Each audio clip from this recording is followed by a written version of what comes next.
Hello, welcome, I'm Hannah, and today I have an empties video for you. I haven't done one of these since the end of last year, and I feel like at that point, everything in my collection was just like being finished up left and right, and it's been a little bit slower since then. It just seems like things get finished in like clusters, but I finally have enough stuff that's been sitting around my room for long enough, and I'm ready to talk about it and share it with you. I actually am going to start with two things that aren't quite empties yet, but I've been waiting for them to be done and it's taking longer than I want, and I'm just going to talk about them now so when they are officially empty, I can discard them right away. And they're both products that I use as face primers. So my little face primer routine is that if I'm doing my makeup and going outside and it's the day, I will use the Supergoop Unseen Sunscreen, and if it's dark, I will use the Hourglass Vanish Airbrush Primer. I bought the primer from Hourglass, which I'll talk about first, in I think November. It was really expensive. I felt like using something bougie, so I was looking for something in Sephora that caught my attention, and this was the winner. It's not my favorite product. I feel like it mattifies my skin a lot more than I want it to. My skin is very like normal to dry, and I don't mind having a little bit more life to it. I didn't dislike this enough to want to return it. I was fine using it, letting it run its course, but I never loved it while I was using it. And on top of that, I feel like it ran out quickly. I know we just went through the entire winter, so I was definitely using this more than I was using the Unseen Sunscreen, but I would just think that this would go a little farther than it did. At this point, I can't pump it out anymore. See, it used to have a pump. Now I just take it out on the actual like tube of the pump, and I'll have to rub that on my face and rub it in, which also drastically cheapens the experience of using like a $55 primer or whatever it is. I did already buy a replacement for this. I bought the NYX Marshmallow Primer that I had used before this. That is a $17 primer. I'll see how long that one lasts me, but if I have to spend $17 every 4 to 6 months, that's much better than spending triple that for something that I also don't love. This Unseen Sunscreen, I've had different levels of being good about putting on sunscreen, but I've had it for so many years. I always enjoyed it. I feel like this I might be comparing more to other sunscreens than I am to other primers, but there was really never any issue putting makeup on top of it, no smell, a fine formula. If you haven't tried this, I'd say the formula, if anything, is like a slightly more gelatinous version of like the Benefit Professional. I always think of that as being like the staple dimethicone primer product, and this was kind of like that, but a little bit more like wet and spreadable. I liked it enough that I already repurchased another one before I went away recently. I didn't want to run out when I was gone, so I bought another one, but this one did hold on for a little bit longer than I thought it might. I bought this little Charlotte Tilbury mini Film Star Bronze and Glow, I think at the end of 2020, and I didn't touch it for such a long time. I also wasn't using bronzer for a really long time, but I got back into it sometime during last year, and then when I finished up that Too Faced Sweet Tea bronzer that I had in my collection forever, I then went and I used up this one. I didn't love it. I feel like I do prefer bronzers that have a little bit more of a shimmer finish, a little bit more radiance. This one to me was very matte, and the powder, I have no use for this. I feel like it doesn't work under my eyes. It's like a little bit too shimmery for that, and then it doesn't have enough presence for me to want to use it on my cheekbones. So to me, this whole thing was just a bronzer. I used it up. Now I know. I'm happy I never bought like the full-size version, because I remember that being the first Charlotte Tilbury product that was brought to my attention. It was like $75 in a time where I'd never spent more than like $30 on a makeup product. Yeah, when this mini one was at Nordstrom for, I think this was like $28 or $29, I went for it and I proved myself that I really did never need it, and I'm happy to be done with it. Did I mention I have a lot of candles? I think I'll save those towards the end. The next thing I have is this under eye powder from One Size Beauty. It's the only product I've ever tried from them, and it was recommended to me. It's the Turn Up the Base Versatile Foundation Powder. I have the shade Fair 3N. and I always just thought this was okay. I expected a foundation powder to have a little bit more coverage than it did. It always just felt kind of like a light finishing powder, and for my under eyes, I do want to give them like a little extra coverage down there. In addition, this was really powdery. It's the kind of product that if you're like sitting there wearing pants that are a vastly different tone than your skin tone, you're gonna see it on your pants afterwards. And even now it's like I see I didn't get every every last little drip of powder out of there, and I'm treading very carefully. I do like the red metallic, but yeah, I won't be repurchasing this. Another base product I have in here is the CoverGirl Clean Fresh Skin Milk. I've talked about this a dozen times. It's the only foundation that I have and I use. This is the shade Fair Light, which I definitely prefer. I used to think it didn't really matter to me much if I had a shade like above or below this, but when I replaced this in Ulta, they only had the shade Fair. That's what I'm using now. I mean, like, it's really fine, but I do think the Fair Light is like slightly better, and next time I need to replace it if they don't have it at Ulta, I'll order it online. But yeah, really like this. A couple skincare products. I have this Tatcha water cream. I'll keep it far away because it looks really gross because I kind of was storing it within an empty candle. I really like this stuff. I've heard that when it comes to moisturizers, you don't need to spend a lot of money on them because if you're using a serum, you're getting actives from there and the moisturizer is just like locking it in. I know that, but I just really like this one. I think this was like the supersize one that's like $85. I think I got this one last fall, unless it was last spring. I'm not sure, but I always just really liked the experience of putting it on. Water cream's a good name for it. It's like a very soft lotion, but it has enough body to it that it feels like enough for nighttime at the same time. Maybe I am kind of picky about my face creams, but like the last thing I want them to be is sticky. This one's not. It's very soft, and to me, it is kind of worth the money to have such a nice experience putting it on my skin at night. After I ran out of this, I really just didn't want to spend the money on it at that time, and it was around the time of the Ulta like sale event, like the sale that they had right after the 21 Days of Beauty ended, where a lot of the 21 Days of Beauty products were on the sale that they were on for their day in the 21 Days of Beauty.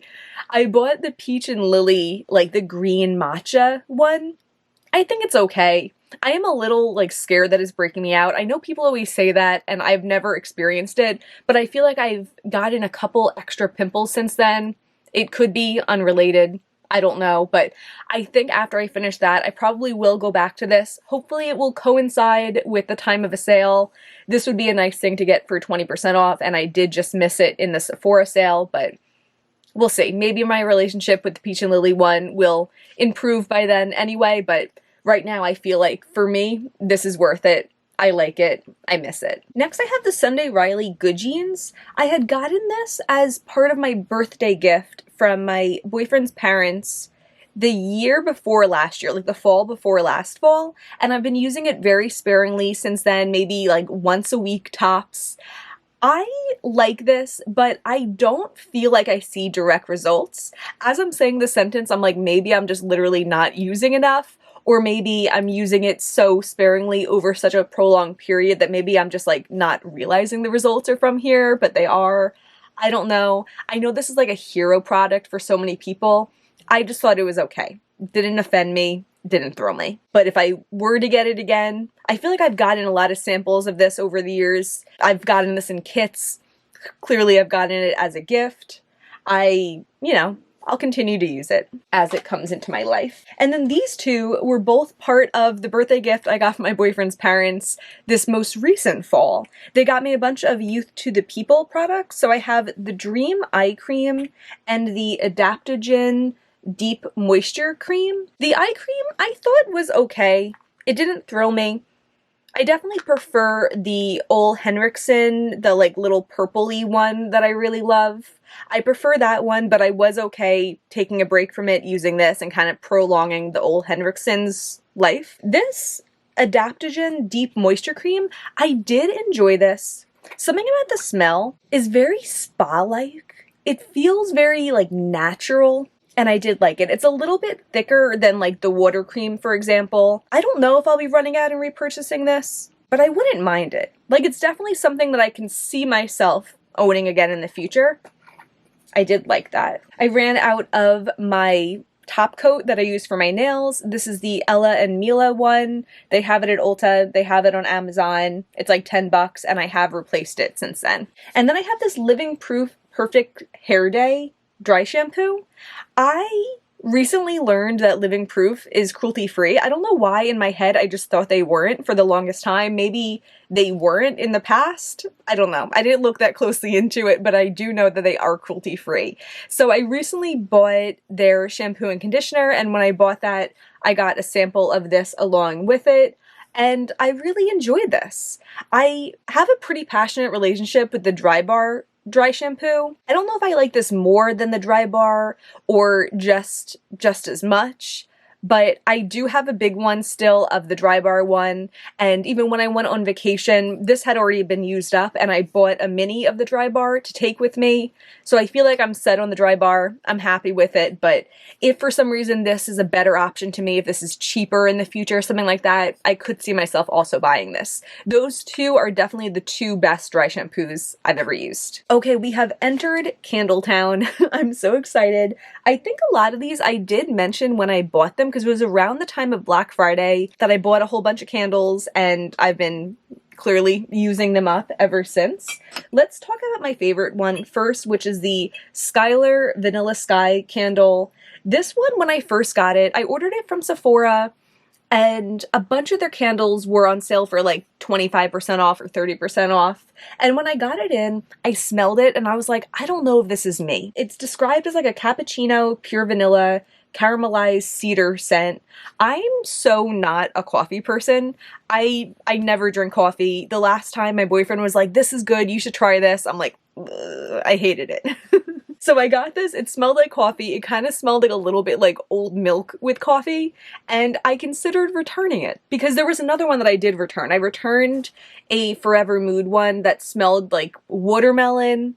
It smelled like maybe I would like it in the summer. Like, it smelled like a Jolly Rancher, like a watermelon Jolly Rancher. And I'm not a watermelon Jolly Rancher person. I'm a cherry Jolly Rancher or a blue raspberry, but not a watermelon. So I had returned that just after sniffing it, you know, never lighting it or anything. And I considered doing the same thing with this. I'm so happy I didn't, because this is just like the most amazing scent to me. This is my favorite candle I've ever used. It smells like being in a coffee house. It smells so relaxing, but not overpowering. I love it, and I actually just bought 2 more in the Sephora sale. I waited to replace it because at the time I was trying to be very responsible with my money at the time that I ran out of this. And then the Sephora sale started, I got it 20% off, and I used what I had left from a Sephora gift card I had for Christmas, so that was really nice. And then at my last Sephora sale order, I was like, I know I'm going to run out of this one, and also I know I'll enjoy burning the one I have more if I'm not worrying about running out of it again. Maybe that's bad logic, but I just know for certain things, like, I love them. I will continue to love them, so I'm happy having one in use and a backup. But yeah, that's how much I love this. I love it. I hope I continue to love it. This one, I finished up after I finished up the Skylar one, and I kind of hoped it would be a little bit of a continuation of that scent, and it's not. This is from Otherland, and I've had a lot of Otherland candles over the years, and I don't think I've ever really fallen in love with them. They're just like, it's just not the perfect scent family for me. This is the cardamom milk scent. And up close, something about it does smell comforting. It smells like a nice milky fall drink, but it's just, maybe it just doesn't have enough scent throw to like fill a room. Because I feel like if what I'm sniffing was like all around me, I might like it more, but yeah, it just doesn't do it for me. And by the end of it, I was just kind of like trying to use it up. This one, it's Best Friends from Bossy Pants. I got this in my first order from them. I had ordered this one, and I had also ordered a Christmas tree scent one. And the Christmas tree one, it was a wood wick. I was really enjoying that around Christmas. It like really truly smelled like a Christmas tree. This is the other one I stuck in my order. And I think there's rose in here, and I thought that the other parts of it would kind of like cancel out the rose enough that I would really like it. Oh yeah, it says black raspberry vanilla, but I'm pretty sure it has rose in it too. It just smells very rosy when I sniff it. I don't really smell much of the vanilla. And this also, I was like really trying to use it up by the end of it. I do like this brand though, and I like them enough that I do have more that I've ordered from them since. And I am enjoying those. I'm sure we'll talk about those in a future empties, but yeah, this particular scent won't be repurchasing. This ColourPop one I've had in my collection for a while, which is definitely evidenced by the fact I haven't purchased from ColourPop in a while and I don't plan to. But this is from their Soul Body. It's a vanilla scent. It smells like very literal vanilla, no nuance to it. It was fine. It didn't have the best scent throw, like, you know, it was fine. It's no skin off my back that I won't be repurchasing it. And then the last one is the Glossier You Candle. I talked about this in the Black Friday video when I had ordered it because I've been interested in their You scent for a while, pretty much just on like vibes and descriptions though. The You perfume itself isn't vegan, but the candle's vegan and the solid perfume is vegan. So when I was making a Glossier order on Black Friday and deciding which one I wanted to add in my cart, I decided the candle because I feel like there's been times that I've tried a perfume and I've said, I don't want this smell on me, but if it was a candle, I would enjoy it. So I'm like, this is a safer bet, and if I love it, I can buy the solid perfume. I don't love this. And I can't exactly put my finger on it. It's kind of like musky in like too natural of a way or something. Like, you know how Gwyneth Paltrow has a vagina candle? If that candle doesn't smell like this, I'd be confused. Like, that's the kind of vibe that this gives me. I really like the bottle of it, like the packaging, what do you call this? I don't know. I like the look of this. I like the red glass. I think it looks very classy. I do wish it had a lid. And actually, all of these that don't have a lid, the Skylar Vanilla Sky doesn't have a lid. I wish it did. But yeah, this one I was really sick of by the end. It was kind of just like a sweet, sickly, weird, natural scent, and I'm happy I don't have the solid perfume. I'm happy that I used it up, and I'm done with it now. And that's all of my empties. I'm always happy to report once I've finished up products, how I felt about them, if I was excited to repurchase them, or if I'm going for something else. I find that to be valuable information. I hope it is to you also. If you enjoyed this, please give me a thumbs up and subscribe. It really means a lot to me, and there's always more makeup content on the way. Thank you so much for being here. Bye.